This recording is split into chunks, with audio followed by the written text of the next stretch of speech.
first step of prokaryotic translation is forming the initiation complex. Here we have the 30S subunit of your ribosome, and it contains your peptidyl site and your amino acyl site.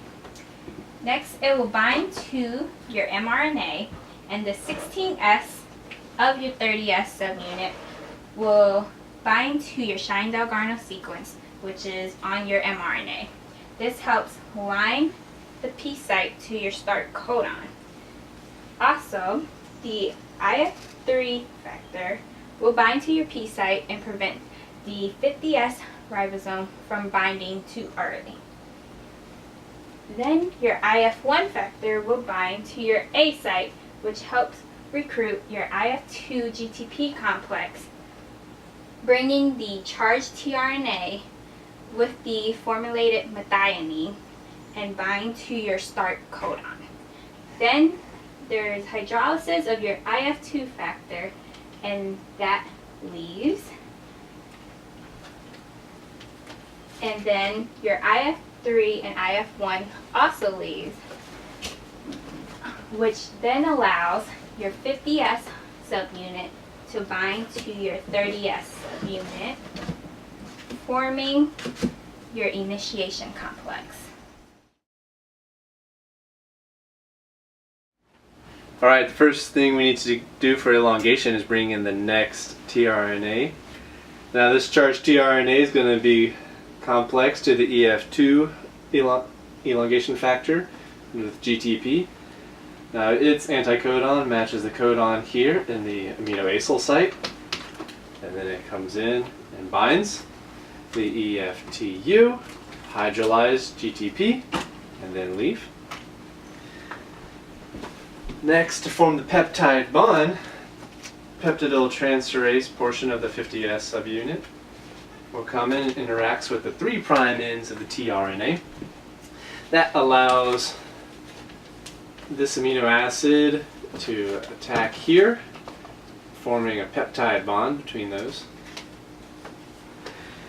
Now, we need to advance the ribosome, and that's accomplished with elongation factor G, which binds down here, and using the power of GTP hydrolysis, we'll move the mRNA along so that the peptidyl tRNA moves into the exit slot and the amino acyl tRNA moves into the peptidyl slot. Now we've got space for the next charged tRNA to move in.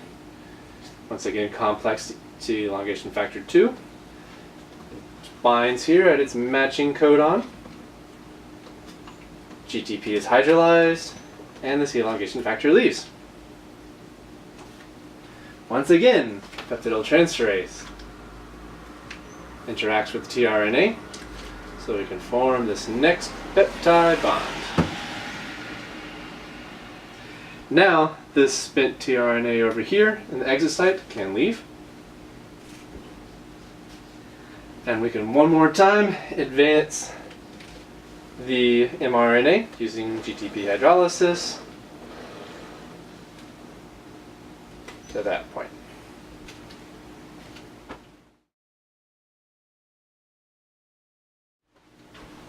As we approach the end of translation, our stop codon will enter our amino acyl site.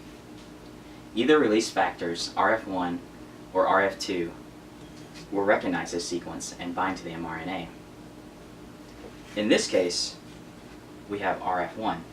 This will bind to our stop codon UAA, which will then induce a conformational change to our 23S of our 50S ribosome. This will allow water to enter the active site. The oxygen will make a nucleophilic attack on the ester bond of our polypeptide and our peptidyl tRNA. This will result in hydrolysis of the bond and release of our finished polypeptide. Subsequently, our 70S ribosome will dissociate from our mRNA back into its 30S and 50S subunits. This concludes our translation project. My name is Brian Yang. I'm Eric Dunn. I'm Nigel Tran, and we hope you enjoyed our video.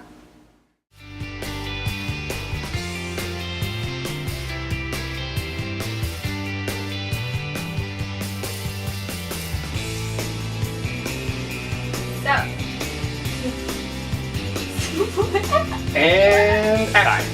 Aminoacyl site. Either release factors RF1.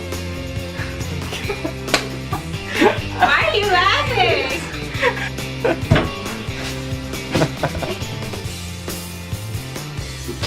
Boom!